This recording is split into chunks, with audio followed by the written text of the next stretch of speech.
Welcome to పొలిటింట్ media. భక్తి భాస్కర ప్రేక్షకులకు నమస్కారం. ఇంటికి దీపం ఇల్లాలు అంటారు. మరి ఆ దీపానికి ఆసరా భర్త అంటారు. భార్యాభర్తల బంధం అనేది కేవలం 7 అడుగుల బంధం మాత్రమే కాదు, 2 ఆత్మల కలయిక. కానీ ఈ రోజుల్లో చిన్న చిన్న విషయాలకే మనస్పర్ధలు రావడం, సంసారాలు రోడ్డున పడటం మనం చూస్తూనే ఉన్నాం. మరి మీ వైవాహిక జీవితంలో ఎప్పుడూ గొడవలు రాకుండా లక్ష్మీదేవి మీ ఇంట్లోనే తాండవించాలంటే మనం ఒక గొప్ప జ్ఞానాన్ని తెలుసుకుందాం. రాజనీతిజ్ఞుడు, మహాజ్ఞాని అయిన ఆచార్య చాణక్యుడు భార్యాభర్తల బంధం కలకాలం వర్ధిల్లడానికి 7 అద్భుతమైన సూత్రాలను చెప్పారు. ఈ 7 సూత్రాలు పాటించే వారి ఇంట్లో ఎప్పుడూ గొడవలు రావు సరికదా, ఆ ఇల్లు నందనవనంగా మారుతుంది. ఆ సూత్రాలేంటో వివరంగా తెలుసుకుందాం. వీడియోని ఎక్కడ స్కిప్ చేయకుండా చివరి వరకు చూడండి. మీ జీవితమే మారిపోతుంది. చాణక్యుడు చెప్పిన మొదటి మరియు అత్యంత ముఖ్యమైన సూత్రం పరస్పర గౌరవం. చాలామంది భర్తలు భార్యను తక్కువగా చూడటం, లేదా భార్యలు భర్తను అందరి ముందు చులకన చేసి మాట్లాడటం చేస్తుంటారు. కానీ చాణక్యుడి ప్రకారం భార్యాభర్తలిద్దరూ ఒకే రథానికి 2 చక్రాల లాంటివారు. ఒక చక్రం చిన్నదైనా ఇంకో చక్రం విరిగిపోయినా రథం ముందుకు సాగదు. 4 గోడల మధ్య ఏమైనా అనుకోండి, కానీ నలుగురిలోకి వెళ్ళినప్పుడు ఒకరినొకరు గౌరవించుకోవాలి. ఎక్కడైతే భార్యాభర్తల మధ్య గౌరవం ఉంటుందో అక్కడ సుఖ సంతోషాలు కొలువై ఉంటాయి. ఇక 2వ సూత్రం, ఇంటి గుట్టు రట్టు చేయకూడదు. చాణక్య నీతి ప్రకారం భార్యాభర్తల మధ్య జరిగే ఏ విషయమైనా సరే, అది గొడవ కావచ్చు లేదా ప్రేమ కావచ్చు, 3వ వ్యక్తికి అస్సలు తెలియకూడదు.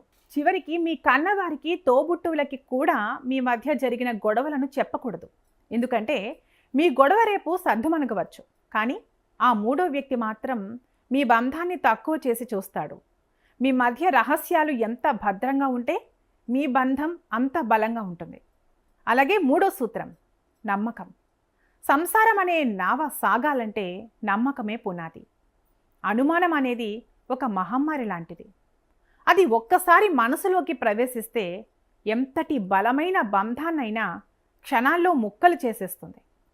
భార్య ప్రతి విషయానికి భర్తను అనుమానించడం, లేదా భర్త భార్యను తక్కువ చేసి మాట్లాడటం బంధాన్ని బలహీనపరుస్తుంది. ఒకరిపై ఒకరికి పూర్తి నమ్మకం ఉన్నప్పుడే ఆ ఇంట్లో ప్రశాంతత ఉంటుంది.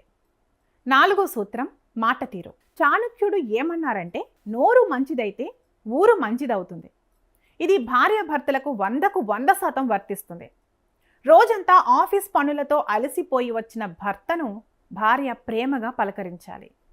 అలాగే ఇల్లంతా చక్కబెట్టుకుని ఎదురు చూసే భార్యను భర్త ఒక మంచి మాటతో ఆదరించాలి.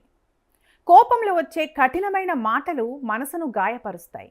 కాబట్టి ఎంత కోపం ఉన్నా సరే ఒకరినొకరు కించపరుచుకునేలా మాట్లాడకూడదు.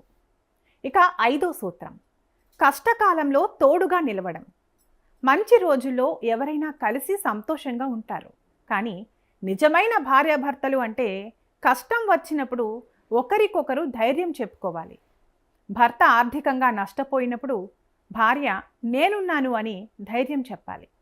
భార్యకు ఆరోగ్యం బాగోలేనప్పుడు భర్త ఆప్యాయంగా చూసుకోవాలి. సుఖాల్లోనే కాదు, దుఃఖాల్లో కూడా తోడుండే వాళ్ళే ఉత్తమ దంపతులు అంటారు చాణక్యుడు. 6వ సూత్రం, సర్దుకుపోయే గుణం. ఈ ప్రపంచంలో 100కి 100% పర్ఫెక్ట్గా ఉండే మనుషులు ఎవరు ఉండరు. భర్తలో కొన్ని లోపాలు ఉండొచ్చు, భార్యలో కొన్ని లోపాలు ఉండొచ్చు, కానీ ఒకరి లోపాలను మరొకరు అంగీకరిస్తూ క్షమించే గుణాన్ని అలవర్చుకోవాలి. చిన్న చిన్న విషయాలకే పంతాలకు పోయి ఈగో ప్రదర్శిస్తే బంధాలు విడిపోతాయి.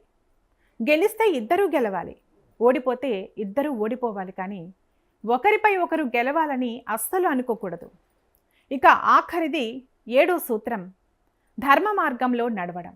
భార్యాభర్తలిద్దరూ కలిసి ఇంట్లో దైవ కార్యాలు, పూజలు, దాన ధర్మాలు చేయాలి. ఏ ఇంట్లో అయితే ధర్మం ఉంటుందో ఆ ఇంట్లో లక్ష్మీదేవి ఎల్లప్పుడూ నివాసం ఉంటుంది.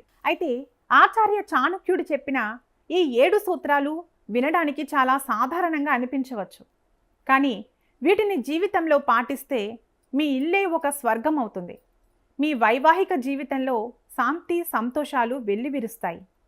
ఈ రోజు నుంచే మీ భాగస్వామితో ఈ విషయాలను పంచుకోండి. ఒకరినొకరు అర్థం చేసుకోండి. ఈ వీడియో మీకు నచ్చినట్లయితే తప్పకుండా లైక్ చేయండి. మీ స్నేహితులకు, ముఖ్యంగా కొత్తగా పెళ్ళైన జంటలకు షేర్ చేయండి. ఇలాంటి మరిన్ని ఆధ్యాత్మిక జీవిత సత్యాల కోసం మన ఛానల్ని ఇప్పుడే సబ్స్క్రైబ్ చేసుకోండి. సర్వే జనా సుఖినో భవంతు.